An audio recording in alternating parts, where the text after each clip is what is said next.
Mga katambay, kamusta po? Si Kamanong po, nagbabalik po muli para po magkomento po sa inyo dito po sa Tambayan Makabayan. Magandang umaga po muna, tanghali, hapon, gabi. Madaling araw po sa atin lahat. Sana po nasa mapayapa po at mabuti po tayong kalagayan lahat. Umpisa na po natin mga tambay. Makibalita naman po tayo sa ating Vice President na nasa Netherlands po, nasa The Hague sa ICC. Dahil po siyempre po sa kanya pong ama ng ating dating Pangulong Duterte na masyado po talagang grabe po ang ginawang pamumulitika at grabe po ang ginawa pong pagtapon sa dating Pangulo, mga kabayan, na walang due process na binigay ang binagoongang Pilipinas. Dito po mga tambay at pakinggan po natin ang pahayag ng Vice President, yung mga kamustahan po at syempre po mga iba pong mga balita po para sa atin. Ito po, pakinggan po natin ang ating Vice President sa The Hague. Dodoha ang sipin ni Bibi. Dodoha akong live, no? Ano di ini mag-live, uy? Si Olwin siguro nagbutang sa bano. Jessil, nasunog ako ang giluto. Paggawas ni mo. Ma'am Jessil, kagabi nagluto ko og pork. Ay, no, sorry. Nagluto ko og chicken adobo. Wow, sarap. Tungod sa ako ang homesickness. And tungod sa kakapoy. Sa ako ang lakaw. Nagpalit yung ko og manok. And then nagluto ko og chicken adobo. And then I felt better after. Nakuhaan ako ang homesickness. Pero muuli na ko pohon sa Pilipinas.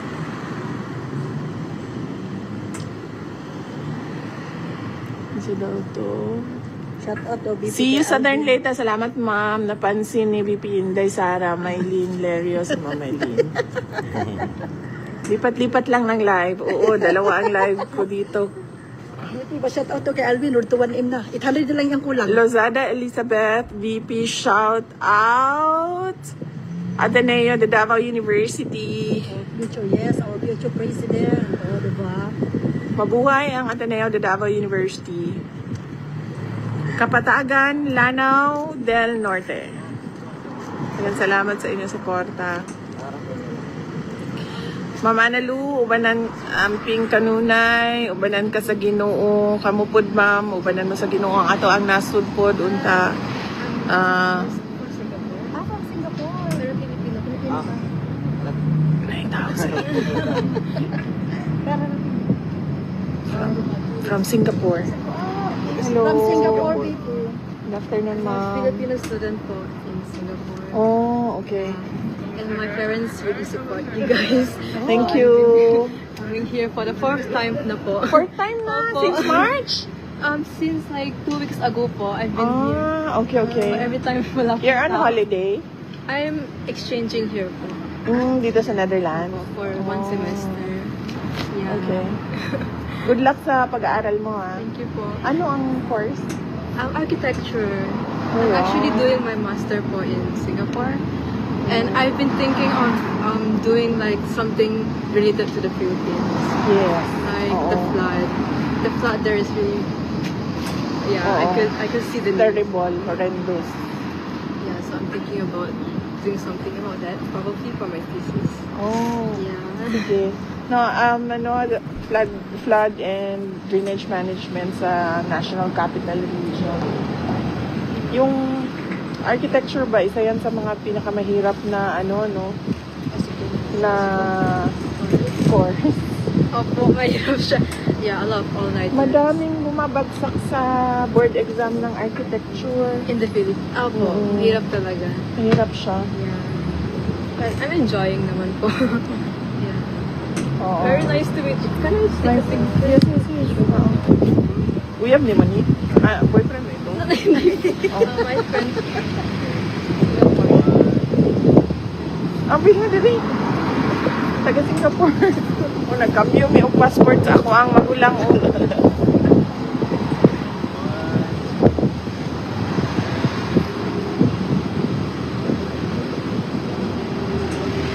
Thank you.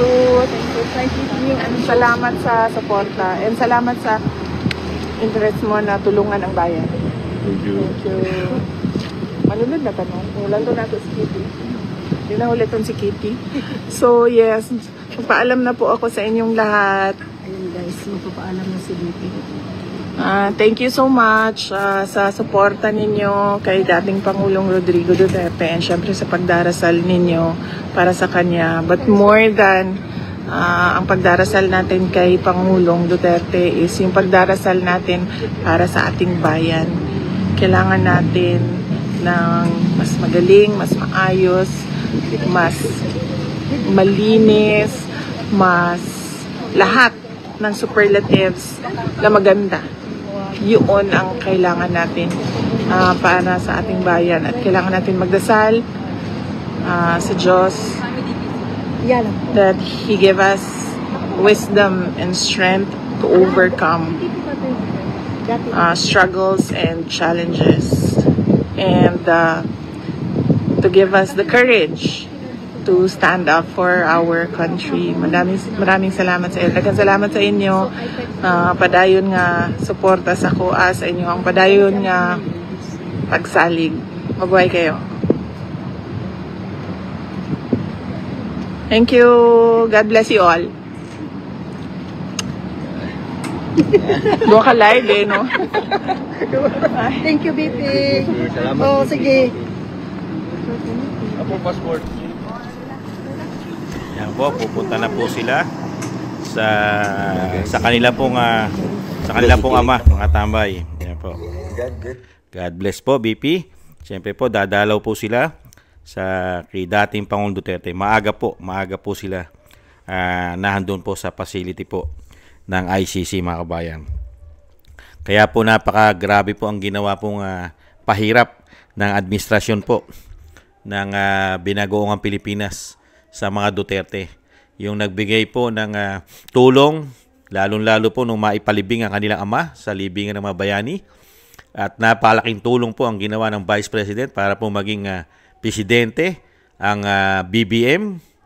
Kung hindi po dahil sa puwersa po ng Duterte, lalong-lalo ng Vice President, ay hindi po magiging presidente, mahihirapan maging presidente po. Dahil unang-una, hindi po siya nanalo bilang Vice President nung siya po tumakbo. Hindi po ba? Nakalaban niya po si Leni. Kaya napaka-popular po kasi noon noong mga time na yon, di po ba? Sobrang popular at napakataas ng approval at trust rating ni dating Pangulong Duterte. At ganoon din po ni Vice President Sara Duterte. Grabe po ang popular po nila dahil sa dami po ng ginawa, achievement, at grabe po ang ginawa pong 6 na taon na binigyan ng proteksyon ang mga normal na tao, normal na mamamayan sa ating bansa, mga kabayan. Kaya dito po mga tambay sa ginawa po ng administrasyon, lalo-lalo po kay dating Pangulong Duterte, darating naman po yung panahon yan. Yung panahon po ay lumilipas. Pag po lumipas na ang panahon nila at sumibol na po ang bagong umaga na manggagaling po sa mga Duterte, makakamit na po. Lahat po ng ginawa po nila na panggigipit, pamumulitika, at lalong-lalo na rin po ang ginawa nilang korupsyon sa ating bayan, meron naman po yan magiging katarungan sa tamang panahon. Pero ngayon po, siyempre po, ang napaka-importante po na makakatulong po sa ginawa po nila sa dating Pangulong Duterte. Kaya po ang pamilya ay nahandoon dahil nga po kay dating Pangulong Duterte, siyempre po nahandoon po yung suporta at pagmamahal sa kanilang ama, mga kababayan. Kaya po, pati po sila ay nagsasakripisyo. Yung dapat ay nasa Pilipinas at doon po siya nagpapalakas, wala po siya ron dahil po sa pamumulitika. At sana rin po mga tambay, isama rin po natin sa ating mga dasal at panalangin na maaprubahan naman po kahit papaano ang sinatawag na interim release, ang pansamantalang paglaya ni dating Pangulong Duterte sa ginawa po ng ICC dyan at ng pamahalaan. Sana naman po mabigyan naman po ng at least kahit papaano ay napakaluwag na po na makapasok at makalabas ang buong pamilya ng Duterte, mga kabayan, sa dating Pangulong Duterte. Hindi po yung limitado lang ang nakakapasok at nakakadalaw at limitado lang ang oras. Hindi po ba? Sana po mapabilis na po ang interim release at syempre po mabasura na po ang ginawa po nilang pamumulitika dito kay dating Pangulong Duterte. Masyado po nilang pinulitika, lalo-lalo po sa sinasabing war on pulburon.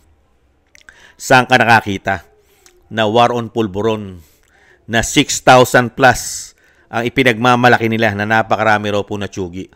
Sa panahon ni dating Pangulong Duterte, 6 na taon ang kanyang datos dito sa sinasabi nila nga war on pulburon ay 6,000 plus ang datos sa 6 na taon. Recorded po yan kahit po sa kapulisan. Pero pagdating po sa human rights na sinasabi nila, lalong-lalo yung EJK, sa panahon po ng martial law, ayon po mismo yan sa human rights, ay hindi po bababa sa 200,000 ang natsugi. At sa panahon naman po ni Cory, noong panahon po ni Cory Aquino, ay napakarami rin pong natsugi ni Corazon Aquino. Mga kabayan, napakarami po.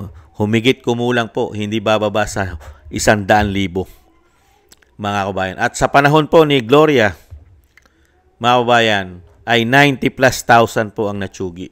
Sa panahon po ni Pinoy, mga kabayan, ay 85,000 po ang natsugi. At ang DOJ Secretary po noon ay si De Lima.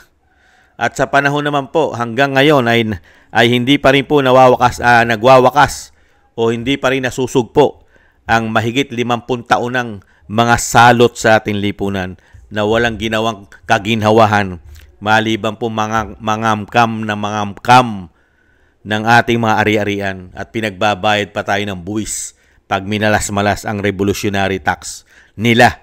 At siyempre, namamayagpag po sila sa Kongreso. Nahandyan na po sila sa Kongreso at meron na rin daw po umano na nahandyan sa Malacanang, mga kabayan, nakahol ng kahol. Nakagrupo yata nila. Ang chinugi po nito ay hindi po bababa sa 50,000.